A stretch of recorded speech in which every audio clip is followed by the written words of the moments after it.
Assalamualaikum warahmatullahi wabarakatuh. Alhamdulillahirabbil alamin. Assalatu wassalamu ala asyrafil anbiya'i wal mursalin sayyidina wa maulana Muhammadin wa ala alihi wa ashabihi ajma'in, amma ba'du.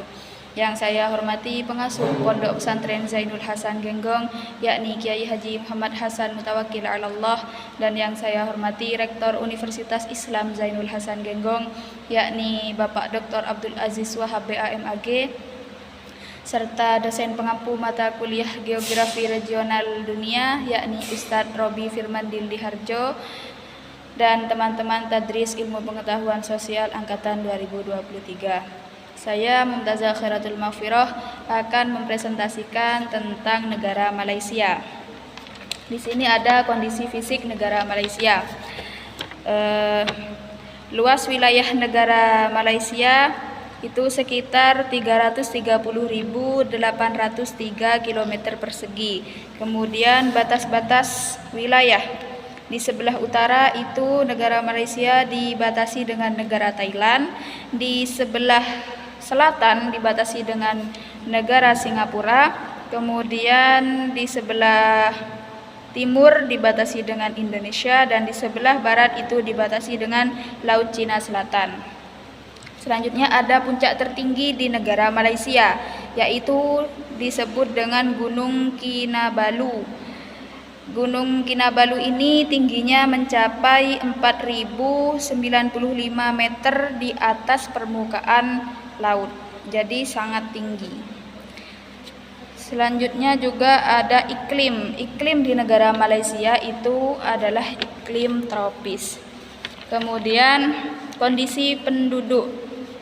Kondisi penduduk di negara Malaysia itu populasinya sekitar 33 juta jiwa, dan agamanya itu ada agama Islam, kemudian Buddha, Kristen, dan Hindu, tapi mayoritas itu beragama Islam. Kemudian ada kondisi sosial. Kondisi sosial ada dari segi pendidikan. Pendidikan di Malaysia itu sudah bagus. Di sana sumber daya manusianya itu tinggi. Kemudian kesehatan itu sudah ada rumah sakit dan juga ada dinas-dinas kesehatan yang lain. Kemudian ada ada ketimpangan sosial. Ketimpangan sosial di Malaysia juga masih ada. Ada beberapa masyarakat yang masih menganggur dan tidak bekerja. Kemudian ada kondisi politik. Politik di Malaysia itu menggunakan sistem monarki. Jadi di Malaysia itu bukan seperti di Indonesia, tapi di Malaysia itu sistemnya sistem monarki. Jadi pemimpin negaranya itu adalah raja, jadi sistem kerajaan. Kalau di Indonesia itu pemimpin atau kepala negara itu presiden. Selanjutnya kondisi ekonomi yang menjadi faktor pertumbuhan ekonomi di negara Malaysia. Yang pertama itu adalah sumber daya alam. Jadi sumber daya alam di negara Malaysia itu sangat tinggi sumber daya alamnya. Kemudian ada pertumbuhan ekonomi. Jadi pertumbuhan ekonominya itu dari berbagai sumber daya alam tersebut, dan juga ada pengangguran dan kemiskinan di Malaysia itu juga masih ada. Kemudian kondisi budaya. Makanan khas Malaysia itu ada nasi lemak, kemudian ada nasi padang. Terus seni dan musiknya, kalau seni itu dari tari itu ada seni tari zapin, dan musik itu ada musik kecak. Kemudian etnis, ada beberapa etnis di Malaysia, diantaranya itu ada etnis Melayu, kemudian ada etnis Cina, ada etnis India, dan lain sebagainya. Kemudian hubungan kerjasama.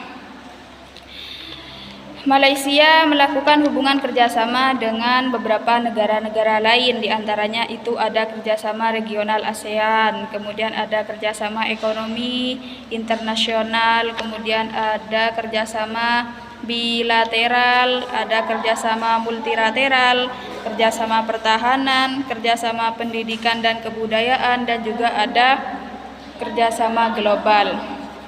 Selanjutnya adalah sumber daya alam. Sumber daya alam di Malaysia itu ada minyak dan gas alam, kemudian ada kelapa sawit, ada karet alam, ada timah, kemudian air bersih, hutan dan kayu, ada bauksit, emas dan biji besi, sumber daya laut, dan juga ada pertanian. Cukup sekian dari saya, kurang lebihnya mohon maaf. Wabillahi taufik wal hidayah, wabiridha wal inayah. Assalamualaikum warahmatullahi wabarakatuh.